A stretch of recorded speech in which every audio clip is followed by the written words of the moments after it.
Zixtara stood before the great crystal display in the Confederation Science Council chambers and felt the familiar tingle of excitement that came with a new assignment. The massive screen showed star charts and data streams from across the galaxy, but today it focused on one particular system that had become quite interesting to the galactic community: the human system. "Observer Zixtara," spoke Council Leader Vorthan, his tentacles moving in the formal patterns of official communication. "You have been selected for what we consider to be one of our most important observation missions in recent cycles." Zixtara's breathing slits fluttered with pride. In their 47 years of service as a xenobiologist specializing in combat psychology, they had studied the warfare patterns of 32 different species. Each assignment had added valuable data to the Confederation's vast libraries of knowledge about how different races conducted military operations. The patterns were always similar, always predictable, always rational. "The species in question," continued Vorthan, "are called humans. They have recently joined our galactic community and are currently engaged in their first interstellar conflict. Our early reports suggest they possess some unusual tactical approaches that warrant closer study." The display shifted to show images of human soldiers in their primitive but functional armor. Zixtara examined the bipedal creatures with interest. They appeared physically unremarkable compared to many warrior species the Confederation had encountered. No natural weapons, no enhanced muscle density, no protective carapaces. Their technology seemed adequate but not advanced. Yet something about them had caught the attention of the Council. "What makes them particularly interesting," Vorthan explained, "is their conflict with the Korthic Empire. The humans have been fighting for 3 standard months now, and the engagement patterns are unlike anything in our databases." Zixtara knew the Korthek well from previous observations. They were aggressive but predictable warriors who relied on overwhelming force and intimidation.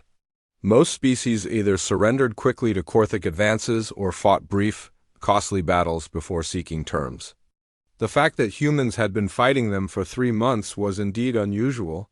"The humans are defending a mining world in the Kepler 442 system," Vorthan continued. "Initial projections suggested they would follow standard protocol fight until losses reached 15 to 20% of their forces, then either retreat or negotiate surrender. Instead, they continue fighting, despite losses that should have triggered withdrawal protocols weeks ago." The Council leader's tentacles moved in patterns that indicated puzzlement. "We need to understand their decision-making process. Are they simply ignorant of proper military conduct, or is there something else driving their behavior?" Zixtara felt their excitement growing. This sounded like exactly the kind of anomaly that made xenobiology fascinating. Every species had their quirks, their cultural peculiarities that influenced how they approached warfare. The humans were probably just another example of primitive stubbornness that would become clear once properly observed and analyzed. "Your mission," Vorthan said, "is to observe human combat behavior from close range and provide detailed analysis of their tactical decision-making, leadership structures, and psychological responses to combat stress. We particularly want to understand why they continue fighting when logic suggests they should surrender." The assignment details appeared on Zixtara's personal datapad. They would be traveling aboard the observation vessel Silent Witness, a ship specifically designed for close-range military observation without detection. The vessel's advanced stealth systems would allow them to monitor human forces from just outside their sensor range, recording everything for later analysis. "The human commander in the contested area is called Colonel Jake Martinez," Vorthan noted. "Our intelligence suggests he has been leading the defense of the mining world since the conflict began. His tactical choices will likely provide the key insights we need." Zixtara reviewed the mission parameters with growing confidence. 3 months of observation time, full access to the Silent Witness's advanced recording equipment, and a subject species that was apparently doing something interesting enough to warrant Council attention. It was the kind of assignment that could lead to significant academic recognition and perhaps advancement within the Science Council hierarchy. When do I depart? Zixthara asked. Immediately, Vorthan replied. The silent witness is waiting. At Docking Bay 7, Captain, Nixara has been briefed on your requirements and will ensure you have everything needed for comprehensive observation. As Zixthara gathered their equipment and prepared to leave, they felt the familiar thrill of beginning a new study. Humans would probably prove to be just another example of the predictable patterns that governed all military behavior across the galaxy. They might have some interesting cultural variations, perhaps some unique rituals or communication methods, but underneath it all they would follow the same basic rules that every rational species followed when faced with superior force: the transport. To Docking Bay 7 was quick, and soon Zixthara was aboard the silent witness reviewing technical specifications and preparation checklists. The ship's observation systems were among the most advanced in Confederation service, capable of recording everything from individual biometric data to large-scale tactical movements. Whatever the humans were doing, Zixthara would be able to document and analyze it in complete detail. As the silent witness departed Confederation space and entered hyperspace for the journey to Kepler 442, Zixthara settled into their observation chamber and began reviewing the existing data on human military structure. Nothing in the preliminary report suggested anything particularly unusual. Standard hierarchical organization, conventional weapons and tactics, typical biological stress responses to combat situations. The journey would take 6 standard days, giving them plenty of time to prepare observation protocols and analysis frameworks. By the time they reached the human conflict zone, Zixthara would be ready to begin what they expected would be a routine, but professionally satisfying study of another species learning to wage war in the greater galaxy. The silent witness dropped out of hyperspace at the edge of the Kepler 442 system, and Zixthara immediately began calibrating their observation equipment. The contested mining world hung in space like a brown and gray jewel, its surface scarred by 3 months of warfare. Korthak ships moved in standard patrol patterns around the planet, while human vessels maintained defensive positions closer to the surface. Captain Nixara brought the observation ship to a position that would allow optimal monitoring of human ground forces. We are now within range of their primary forward operating base, she announced through the ship's communication system. All observation systems are active and recording. Zixthara activated their personal monitoring station and felt a surge of professional satisfaction as data began flowing across their screens. The human base appeared on the main display, a collection of prefabricated structures and defensive positions arranged in what seemed like a competent but unremarkable military layout. Approximately 300 human soldiers moved about their duties with the kind of routine efficiency that Zixthara had observed in dozens of other species. The base commander was Captain Lisa Brooks, a human female who appeared to be in her early 30s by human aging standards. Zixthara watched as she conducted what appeared to be a standard morning briefing with her senior staff. The humans displayed typical military hierarchy and communication patterns. Officers gave reports, decisions were made based on available intelligence, and orders were distributed down the chain of command. Nothing unusual so far. Sergeant Danny Wright has not returned from patrol, reported one of the human officers, a lieutenant whose name appeared on Zixthara's display as Chris Evans. His squad was due back 4 hours ago.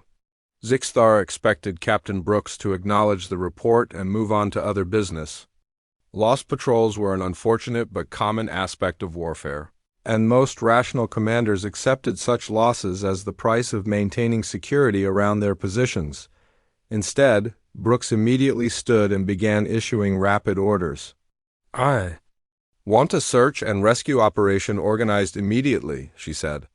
"Lieutenant Evans, take 2nd Platoon and trace Wright's last known route. Staff Sergeant Murphy, prepare medical support in case we have wounded. Communications, try to raise them on emergency frequencies." The alien observer felt a flutter of confusion. The human patrol consisted of only 6 soldiers, a tiny fraction of the base's total strength.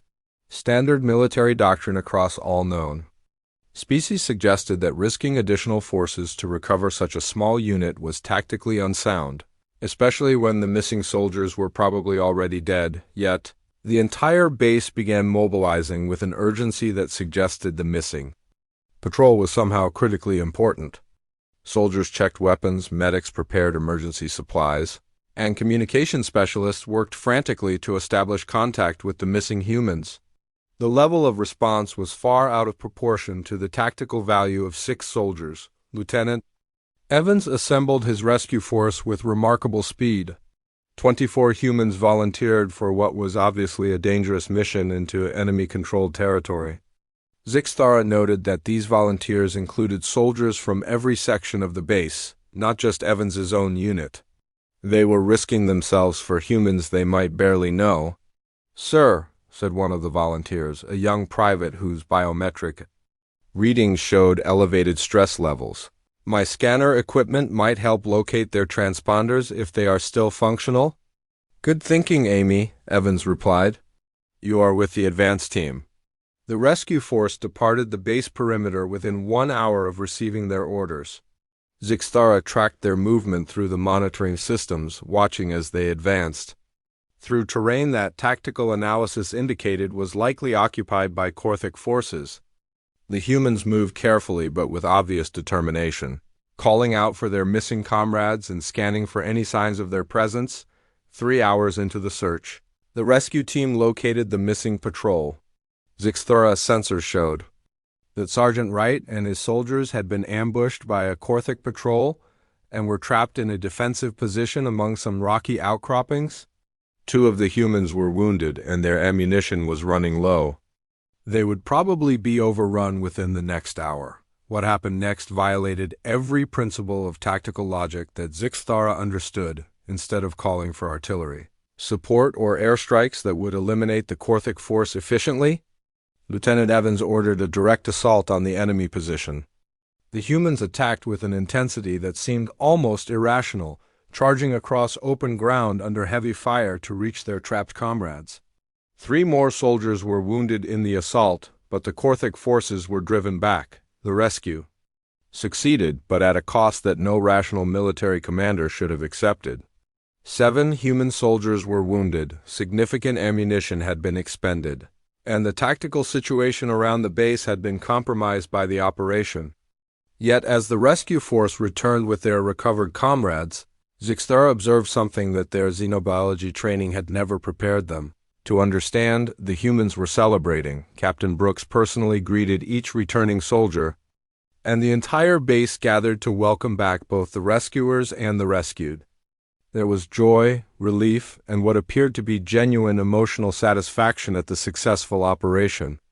At the same time, the humans showed obvious concern for their wounded comrades, with medical personnel and fellow soldiers providing support that went far beyond the clinical care that most species offered their injured. Zixthara reviewed the recorded data multiple times, trying to understand what they had witnessed. The humans had risked significant resources and personnel to recover 6 soldiers whose tactical value was minimal. They had accepted casualties and compromised their defensive position for what appeared to be purely emotional reasons.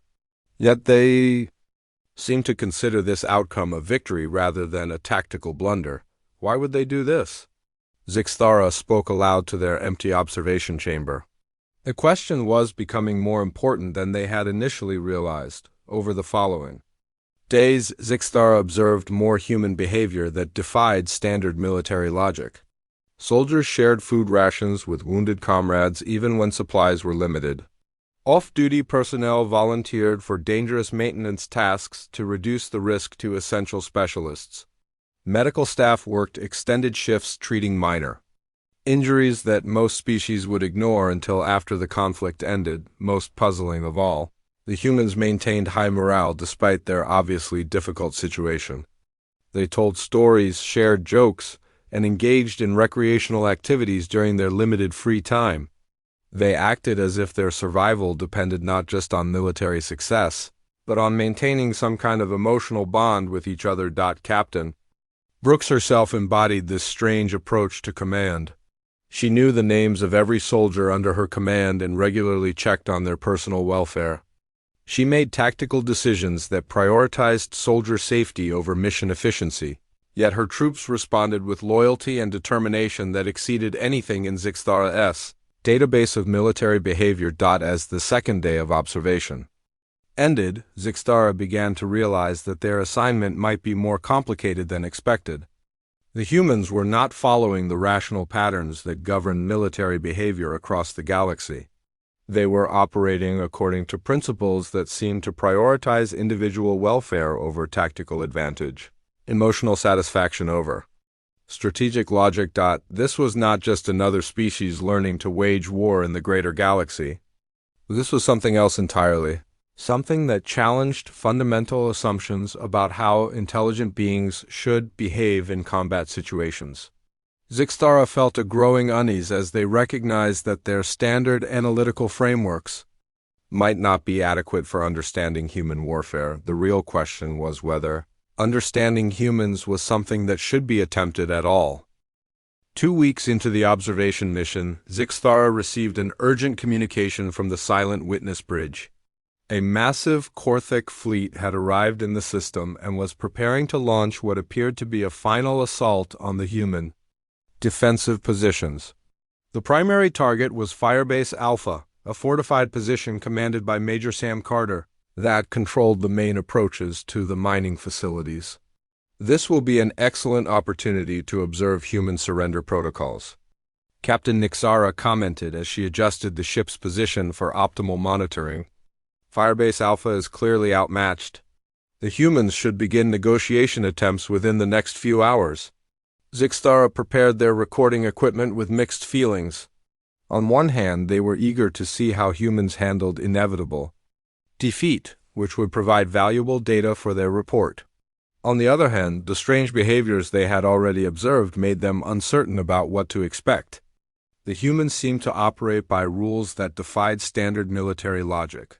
Firebase Alpha housed approximately 400 human soldiers in a defensive complex that had been designed to resist moderate assault forces.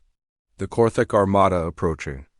The position included over 3,000 warriors supported by heavy artillery and air superiority fighters.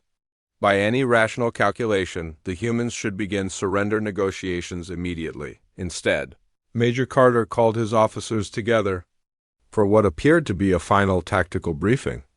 "They outnumber us 7-1, Carter announced to his assembled commanders.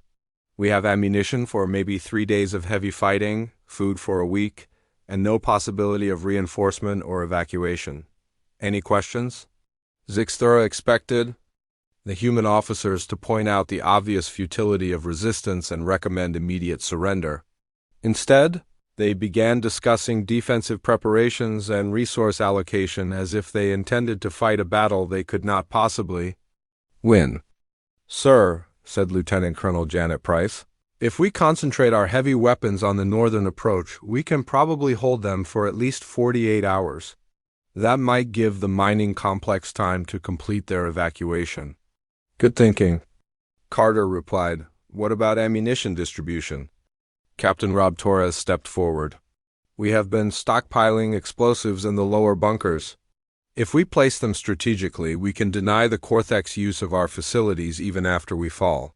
The human officers continued planning their defense with a calm professionalism that amazed Zixthara.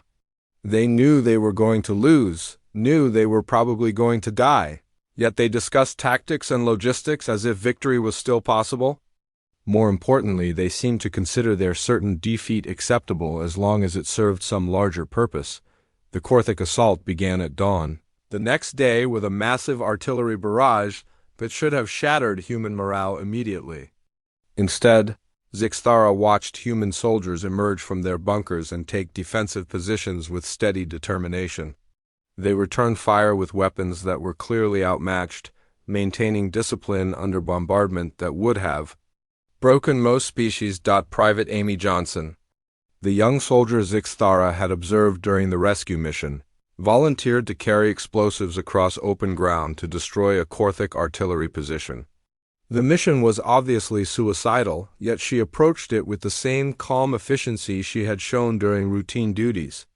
She succeeded in destroying the target but died in the explosion, and her fellow soldiers mourned her loss while immediately planning similar attacks. Staff Sergeant Ben Murphy led counterattacks that had no hope of success but somehow disrupted Korthic advances enough to buy precious time for defensive preparations.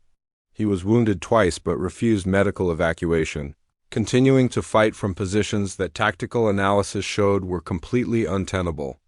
When asked by his soldiers why he did not retreat to safety, he simply said he would not abandon his post while his men needed him. The siege continued for days, and Zixthara began to understand that they were witnessing something unprecedented. In galactic military history, the humans were not fighting to win. They were fighting to make their defeat as costly as possible for their enemies, and they seemed to consider this a worthy goal in itself. Most disturbing was the human response to casualties. In every other species Zixthara had studied, losses above 15% caused immediate morale collapse and surrender attempts. Human losses at Firebase Alpha exceeded 50% by the fourth day, yet the survivors seemed to become more determined rather than less. They left personal messages for families they would never see again, then returned to fighting positions with renewed intensity. "Tell my wife I love her," Private Kevin Brooks recorded on his personal communication device before volunteering for another suicide mission against Korthic armor.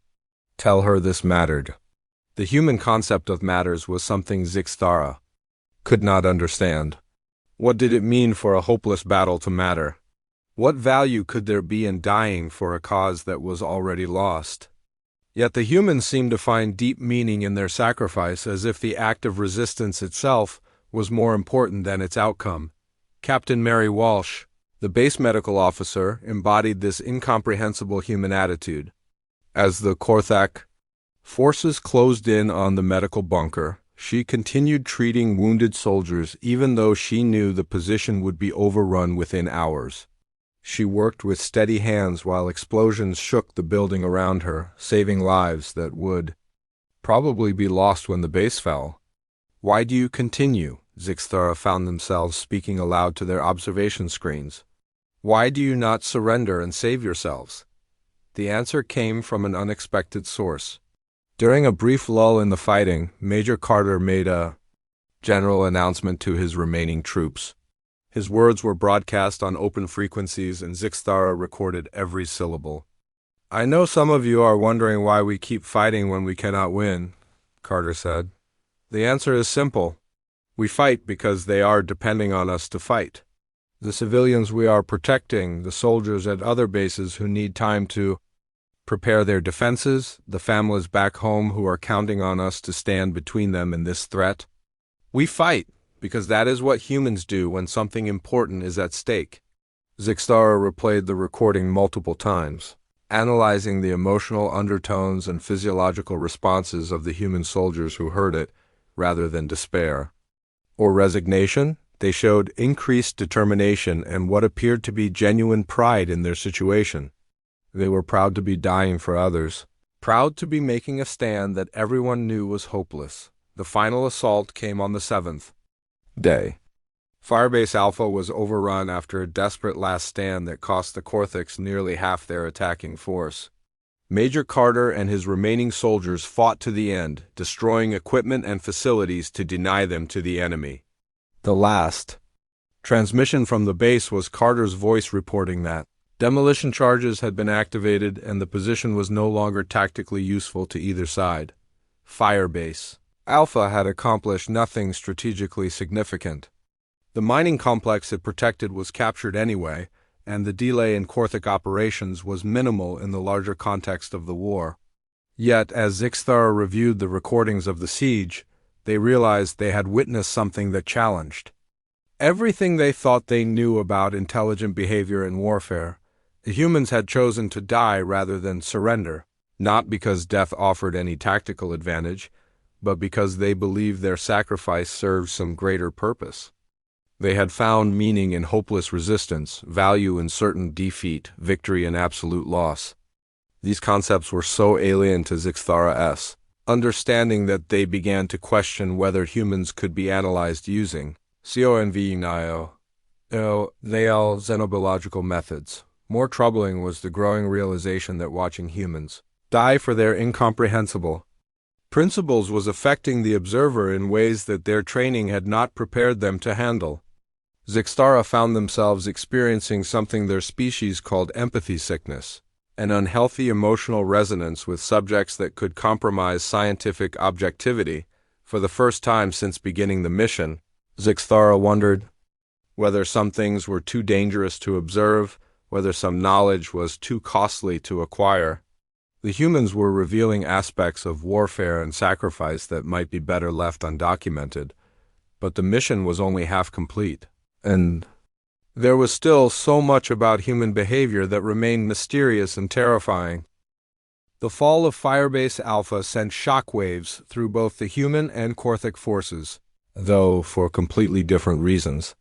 Zixthara monitored communications between Korthic commanders and discovered that they were deeply disturbed by the cost of their victory.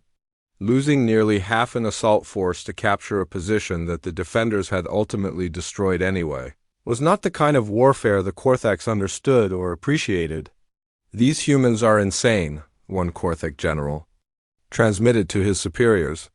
"They fight like cornered animals, but worse. Animals surrender when defeat is certain. These creatures seem to become more dangerous as their situation becomes more hopeless."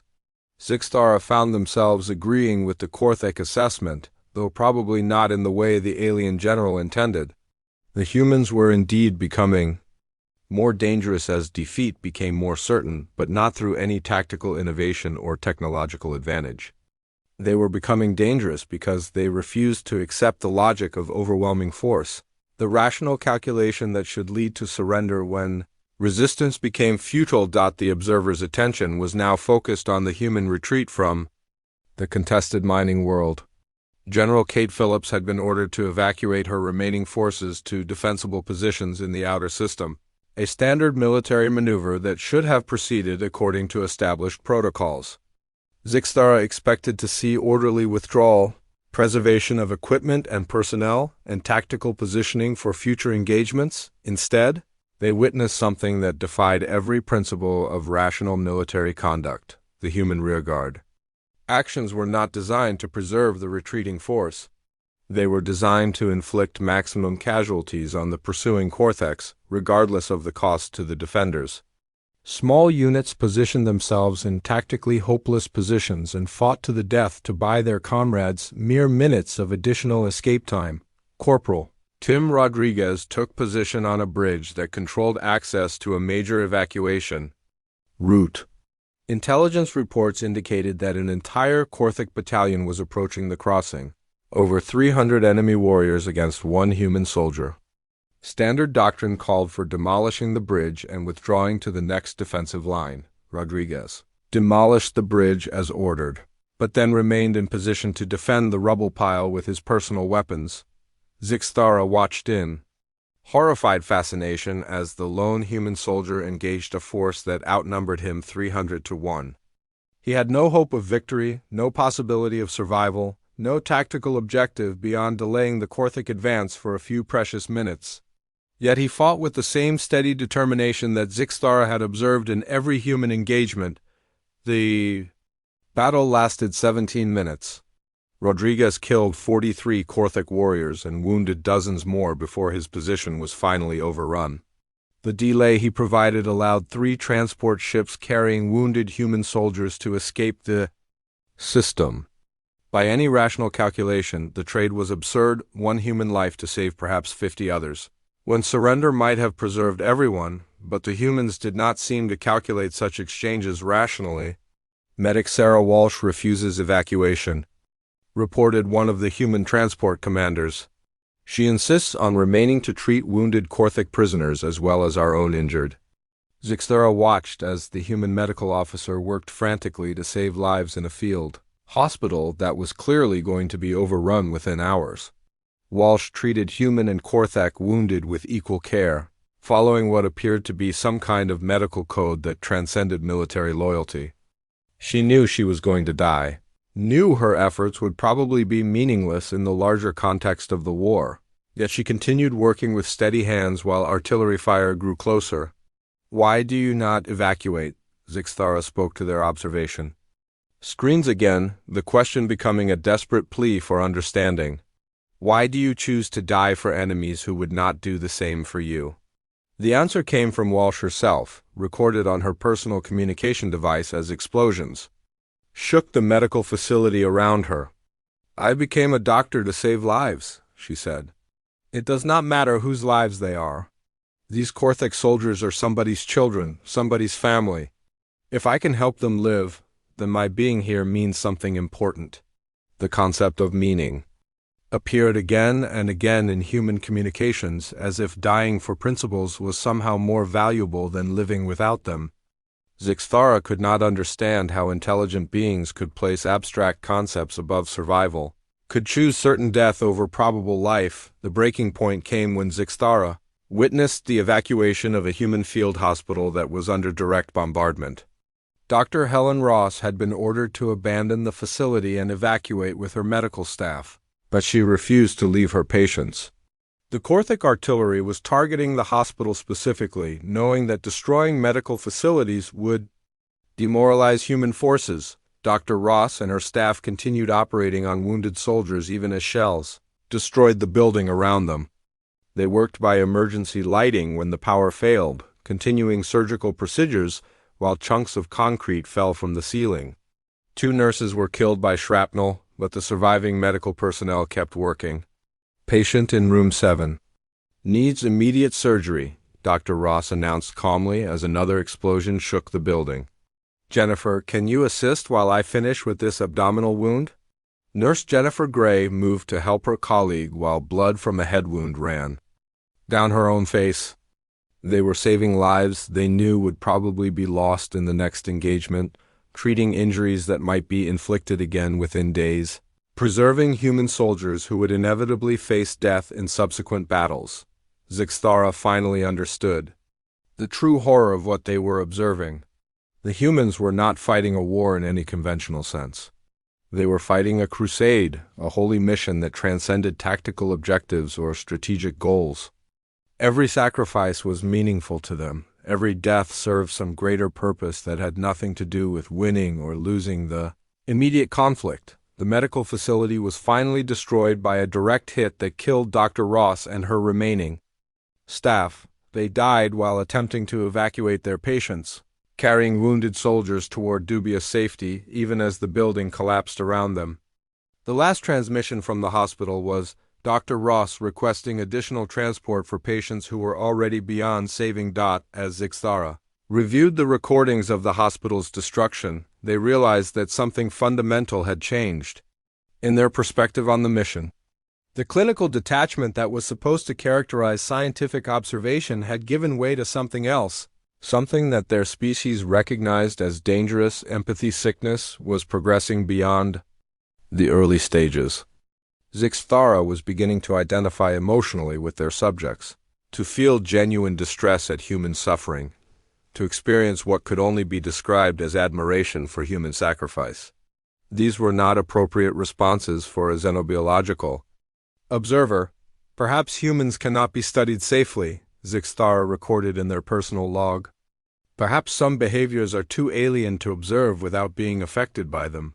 The realization was deeply troubling. If humans could not be understood through conventional scientific methods, what did that mean for the galaxy's relationship with this strange species? If even observing them from a distance could compromise the mental stability of trained xenobiologists, what would direct contact with humans do to other species? More importantly, what would the final phases of this conflict reveal about human nature? Zixthara had already witnessed behaviors that challenged fundamental assumptions about rational intelligence. The war was approaching its climax, and the humans showed no signs of becoming more conventional in their approach to warfare. If anything, they seemed to be becoming more extreme. more willing to sacrifice everything for principles that other species could not even comprehend. The final battle would either provide the key to understanding human psychology or demonstrate that some aspects of the universe were too dangerous to understand. Zixthara prepared their equipment for the concluding phase of observation while fighting the growing certainty that they were documenting something that should never be shared with the wider galaxy. Some knowledge was too terrible to possess, and some truths were too dangerous to reveal. The humans were about to show the galaxy what they were truly capable of, and Zixthara was beginning to fear that no one was prepared for that revelation. The final phase of the human conflict began with a revelation that changed everything Zixthara thought they understood about their mission. While monitoring Confederation military communications, the observer discovered that their assignment was not what they had been told. The Science Council had not sent them to study human tactics for academic purposes. They had sent them to determine whether humans could be controlled, negotiated with, or manipulated like other galactic species. The answer was becoming terrifyingly clear. Commander Alex Stone's fleet hung in space above the contested mining world, preparing for what everyone knew would be the final battle of the campaign. The Korthic Empire had assembled overwhelming force for this engagement, nearly 200 warships against the humans' 37 vessels. Most of Stone's ships showed damage from previous battles, and supply reports indicated critical shortages of ammunition, fuel, and replacement parts. Any rational species would have sought terms at this point. The strategic value of the mining world was negligible compared to the cost of continued resistance. Humanitarian considerations alone should have prompted surrender. Negotiations to preserve the lives of the remaining human soldiers and civilians. In the system, instead, Commander Stone called a fleet conference that revealed the true depth of human psychological abnormality. "Ladies and gentlemen," Stone announced to his assembled ship commanders, "we all know the situation. We are outnumbered, outgunned, and operating with equipment that should have been replaced months ago. Command has given us discretion to negotiate. Surrender if we believe continued resistance is futile." Zixthara expected immediate discussion of surrender terms and prisoner exchange protocols. The human commanders were intelligent beings who could presumably calculate odds and make rational decisions based on available data. "Any thoughts?" Stone asked his officers. Captain Tony Roberts of the heavy cruiser New York spoke first. "Sir, we have been fighting these bastards for 3 months. They have killed thousands of our people, destroyed our installations, and generally made life miserable for everyone in this system. I do not think we should give them the satisfaction of surrender." Commander Lisa Chun of the destroyer Boston nodded agreement. "My crew has been asking when we get to ram something. Apparently this is their idea of a good time." Zixthara felt their breathing slits constrict in shock. The humans were not discussing surrender. They were discussing suicide attacks as if they were routine tactical options. More disturbing, the suggestion seemed to generate enthusiasm rather than horror among the assembled commanders. "The mining platform has been rigged for demolition," reported Captain Mark Taylor of the engineering vessel Houston. "If we are going down, we can make sure the Korthics get nothing useful from this system." "Good," Stone replied. "What about our people on the surface?" "Most civilians have been evacuated," said Commander Janet Miller. "The remaining personnel are volunteers who insisted on staying to operate the demolition charges. They understand the situation." The fleet commanders continued planning their final battle with the same calm professionalism that Zixthara had observed throughout the conflict. They knew they were planning their own deaths, knew they could not achieve any meaningful military objective, yet they approached the discussion as if they were organizing a routine patrol mission. "We will deploy in standard attack formation," Stone announced. "Individual ship commanders have discretion to engage targets of opportunity, but the primary objective is to inflict maximum casualties on the Korthic fleet." "Any questions, Commander?" David Chang raised his hand. "Sir, do we have any specific rules of engagement for this operation?" "Yes," Stone replied. "Make them remember us." The final battle began 18 hours later with a human attack that violated every principle of Naval warfare that Zixthara understood.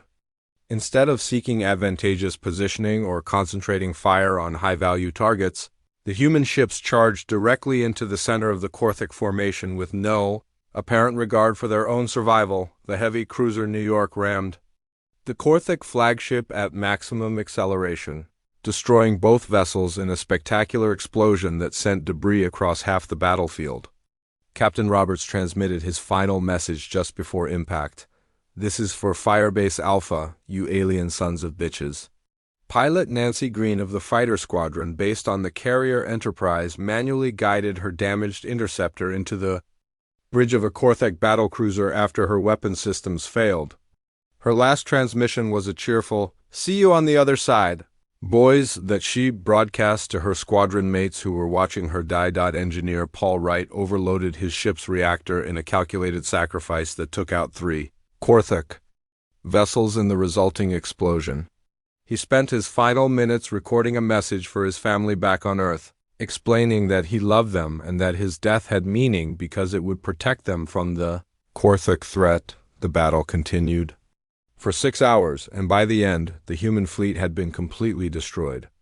But the Korthiks had lost over 60% of their attacking force, casualties so severe that their empire would need months to recover. More importantly, the psychological impact of the engagement was devastating to Korthik morale. "These humans are not a species," one surviving Korthik commander transmitted to his superiors. "They are a plague. They fight like demons and die like martyrs. We cannot coexist with beings who consider death in battle to be a reward rather than a tragedy." Zixthara understood now why the Confederation had really sent them to observe human warfare. The question was not whether humans could be defeated militarily. Any species could be overwhelmed by sufficient force. The question was whether defeating humans was worth the cost, and whether the survivors of such a victory could live with the knowledge of what they had done to achieve it. The humans had revealed something terrifying about their nature during this conflict. They did not fight wars for territory or resources or political advantage. They fought crusades for principles that transcended individual survival. They formed emotional bonds so strong that they would die for strangers, sacrifice strategic advantage to save a single comrade, choose certain death over uncertain surrender. Most horrifying of all, they seemed to consider this behavior normal. They called it duty, honor, love for their fellow humans.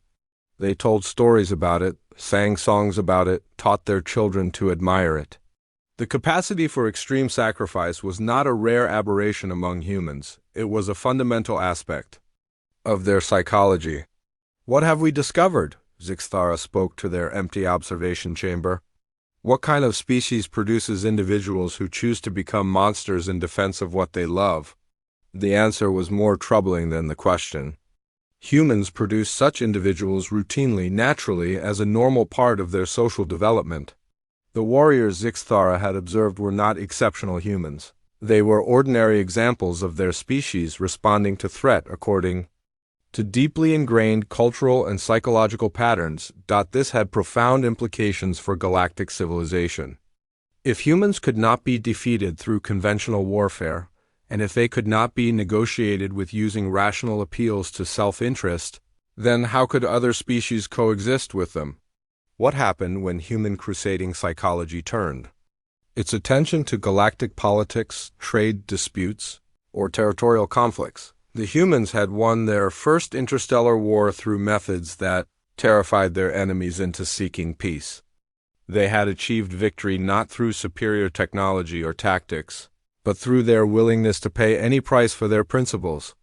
The Korthik Empire, faced with an enemy that literally could not be defeated because they refused to accept defeat, had sued for peace rather than face the cost of continued warfare. Zixthara realized that their true mission was now clear. They had been sent to determine whether humanity represented a threat to galactic stability, whether this strange species could be integrated into the Confederation's orderly civilization. The answer was both yes and no in ways that made the question itself meaningless. Humans were not a threat in any conventional sense. They seemed genuinely peaceful when not attacked, and their technology was not advanced enough to challenge established galactic powers. But they were something else, something that had no precedent in the galaxy's long history of interspecies relations. They were a species that could not be conquered, could not be intimidated, could not be reasoned with when their fundamental values were threatened. They were a species that became more dangerous as their situation became more hopeless, that found meaning in sacrifice and victory in defeat. Most terrifying of all, they did it while still believing themselves to be the heroes of their own story. The final realization hit Zixtara like a physical blow. In studying humans, they had begun to understand them, and understanding humans changed you in ways that could never be undone. The silent witness drifted through the debris field that had once been two opposing fleets, and Zixtara stared at their observation screens with growing horror at what they had documented. The human victory was complete in every sense that mattered, though it had cost them everything they had committed to the battle. The Korthic Empire was withdrawing from human space, seeking peace negotiations that would prevent further encounters with warriors who fought like avenging spirits, but victory was not the most disturbing aspect of what Zixtara had witnessed. The most disturbing aspect was their own reaction to it. Somewhere during the long weeks of observation, something fundamental had changed in the alien observer's perspective. When Captain Roberts had rammed his ship into the Korthic flagship, Zixtara had felt a surge of what could only be described as approval. When Pilot Green had sacrificed herself to save her squadron mates, the observer had experienced something dangerously close to admiration. When Engineer Wright had died to protect his family, Zixtara had understood his choice in a way that no rational being should have been able to understand. The empathy sickness had progressed beyond the early stages. Zixtara was no longer observing human behavior. They were beginning to think like a human. Final mission report. They spoke to their recording system, then stopped. How could they possibly describe what they had seen to the Confederation? Science Council. How could they explain that humans were not just another warrior species, but something entirely outside the galaxy's understanding of rational behavior? The truth would terrify the Council. A species that could not be defeated through conventional means, that became more dangerous when cornered, that fought crusades instead of wars. Such beings represented a fundamental challenge to the orderly galaxy that the Confederation had spent millennia creating. Fear of humans could lead to preemptive action, attempts to eliminate the threat before it grew beyond control. But the alternative, hiding the truth, was equally problematic. Other species needed to understand what they were dealing with when they encountered humans. The galaxy needed to know that this strange species operated according to psychological principles that defied rational analysis. Zixtara began recording their official report, choosing each word carefully. Human military capabilities are within acceptable parameters for a developing species, they stated, their voice steady despite the lie they were telling. Their technology is adequate but not exceptional. Their tactical doctrine shows competence but follows conventional patterns. Integration into galactic civilization should proceed without significant complications.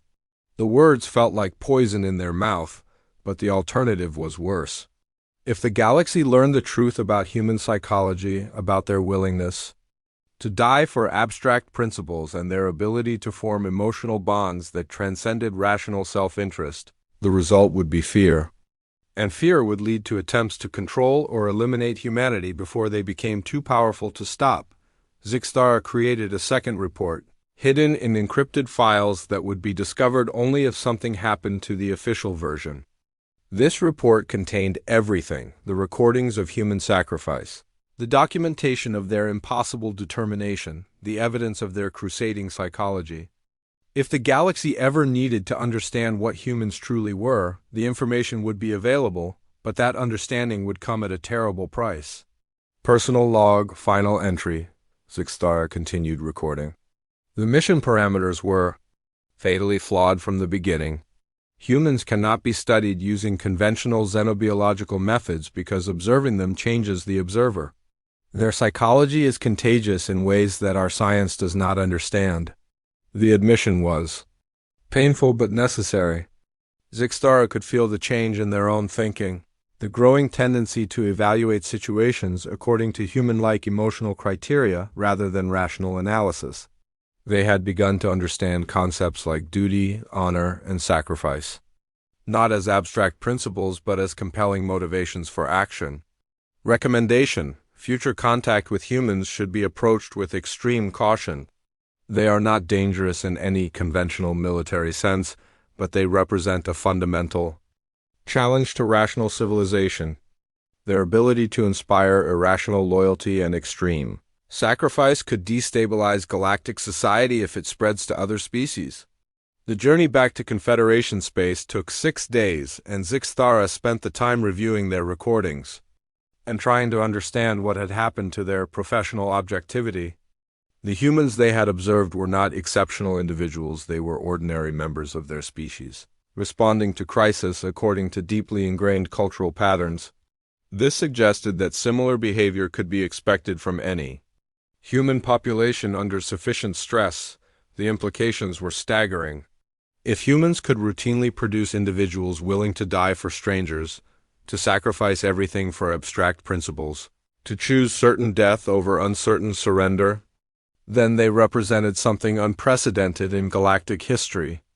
They were a species that could not be conquered because they would never accept conquest, could not be intimidated because they valued honor more than life, could not be reasoned with when their fundamental beliefs were challenged. Most terrifying of all, they seemed to consider this behavior admirable rather than pathological. Upon returning to Confederation space, Zixtara submitted their official report and requested immediate retirement from active xenobiological service. The request was granted without question.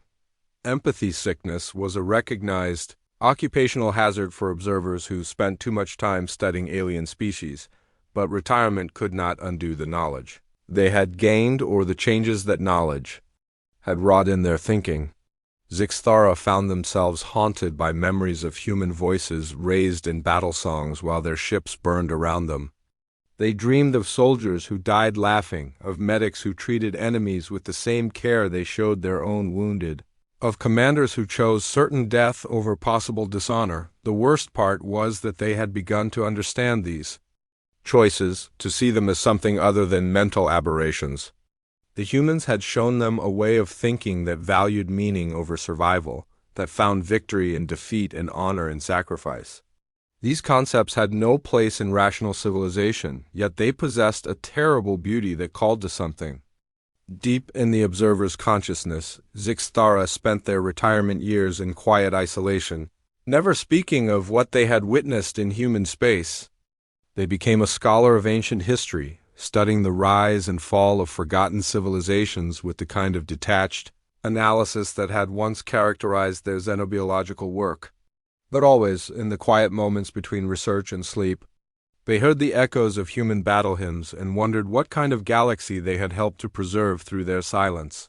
The final entry in their personal journal, written years after the mission's end, contained a confession that they never intended anyone to read.